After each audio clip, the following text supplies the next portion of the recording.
পরদিন সকালে ঘুম থেকে উঠে দেখি সায়ন বিছানায় নেই, ঘর ফাঁকা। আমি উঠে এসে বারান্দায় গেলাম। সেখানে দাঁড়িয়ে সায়ন ফোনে কারো সঙ্গে কথা বলছে। তাকে শুনলাম, দেখ সাব্বির, তুই যা বলিস, তুই পারবি না। মেয়েটা নিরামিষ ঠিকই, কিন্তু গলার মধ্যে আগুন আছে। একটু ধৈর্য ধর। তোর টাইপের না হলেও ওই চোখ দুটো দেখলে তুই বুঝবি কি আছে ওর ভেতরে। আমি চুপচাপ দাঁড়িয়ে গেলাম। সাব্বির, এই নামটা আগেও শুনেছি। হঠাৎ সায়ন ফোন রেখে ঘুরে দাঁড়ালো। আমাকে দেখে একটু চমকে উঠল। তারপর স্বাভাবিক ভঙ্গিতে বলল, ঘুম ভাঙছে না ভেবেছিলাম। আমি কিছু না বলে ওর দিকে তাকিয়ে থাকলাম। সে নিজেই বলল, তুই আবার ভাববি আমি তোকে নিয়ে কার সাথে কথা বলছি। সাব্বির আমার ছোটবেলার বন্ধু, ওকে তোর কথা অনেকবার বলেছি আমার বউ একদম নতুন, মাটির মতো, যার যা খুশি গড়া যায়। ও তোকে দেখে প্রেমে পড়বে আমি বাজি ধরেছি। আমার বুকের ভেতরটা ধক করে উঠল। আমি কিছু বললাম না, শুধু মনে হলো সায়ন আমাকে একটা খেলার মতো দেখছে। দুপুরে সায়নের রুমে বসেছিলাম। হঠাৎ কলিং বেল বেজে উঠল। সায়ন দরজা খুলতেই একজন লম্বা, হালকা শ্যামলা, সুদর্শন একটা ছেলেকে দেখে আমি চমকে উঠলাম। সায়ন বলল, এই যে সাব্বির। ছেলেটি স্মিত হেসে আমাকে দেখে বলল, তোমাকে নিয়ে অনেক শুনেছি, রিমঝিম, তাই তো? আমি মাথা নাড়ালাম, হ্যাঁ। সে চেয়ার টেনে বসল। তার চোখ দুটো গভীর, কেমন একটা কৌতূহল ভরা দৃষ্টিতে আমাকে দেখছিল।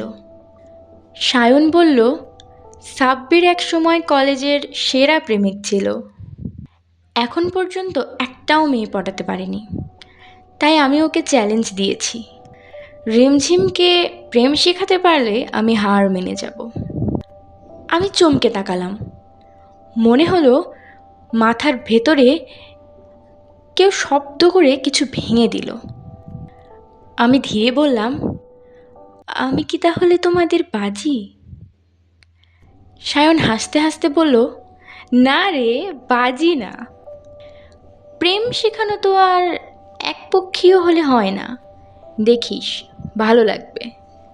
সাব্বির তখনও আমার চোখের দিকে তাকিয়ে বলছিল, আমি ওরকম কিছু করব না, আমি শুধু বন্ধু হতে এসেছি। তুমি চাইলে বন্ধুত্ব টিকবে, না চাইলে চলে যাব। সেদিন রাতে আমি ডায়েরিতে লিখলাম, প্রেম শেখার এই খেলা কি সত্যিই শেখা, নাকি আমি সায়নের একটা পরীক্ষা? কেন মনে হচ্ছে আমার মনটা ছোট্ট পুতুল হয়ে যাচ্ছে, আর সবাই যার সুতো টেনে খেলছে। পরের দিন সকালে ঘুম ভাঙতেই দেখলাম জানালার পর্দা হালকা দুলছে। হাওয়া গায়ে লাগতেই গা শিরশির করে উঠল।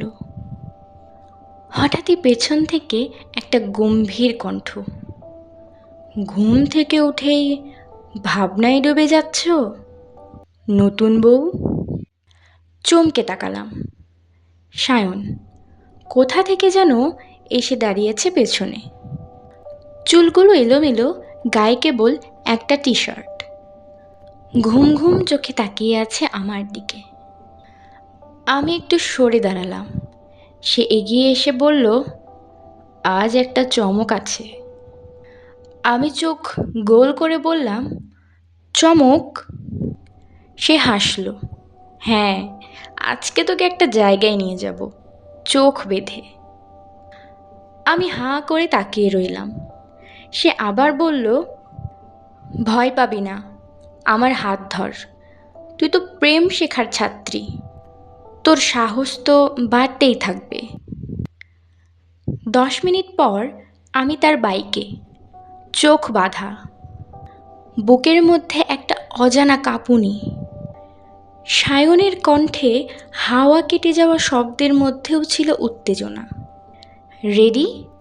এখন নামবি, কিন্তু চোখ খুলবি না। আমি ধীরে বাইক থেকে নামলাম। সে আমার হাত ধরে টানল। কিছু পা চলার পর সে বলল, চোখ খোল। আমি ধীরে চোখ খুলতেই হাওয়ায় একগুচ্ছ কাগজ উড়ে এলো।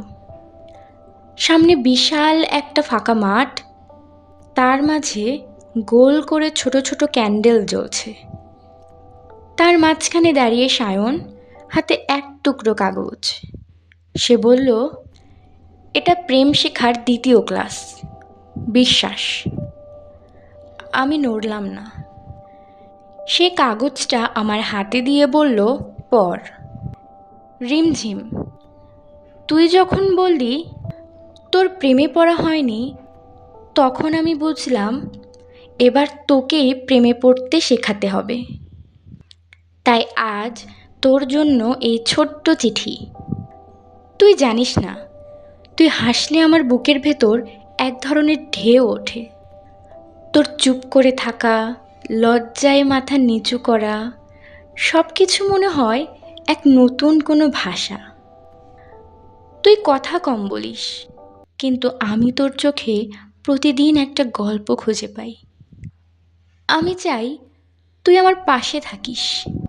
এই নতুন জীবনের নতুন অধ্যায়ের প্রতিটা বাক্যে তোর নাম লিখতে চাই। আমি থেমে গেলাম। সায়ন আমার চোখের দিকে তাকিয়ে বলল, বল তো কেমন লাগলো? আমি ধীরে বললাম, মনে হচ্ছে আজকের গল্প এখানেই যেন করছে। পরের পর্বে আবার দেখা হবে নাম একটি নতুন গল্প, নতুন অনুভূতি। চোখ নামিয়ে ততক্ষণ পর্যন্ত ভালো থাকুন, সুস্থ থাকুন, আর হ্যাঁ, চ্যানেলটি সাবস্ক্রাইব। প্রেমের কাঁপুনি।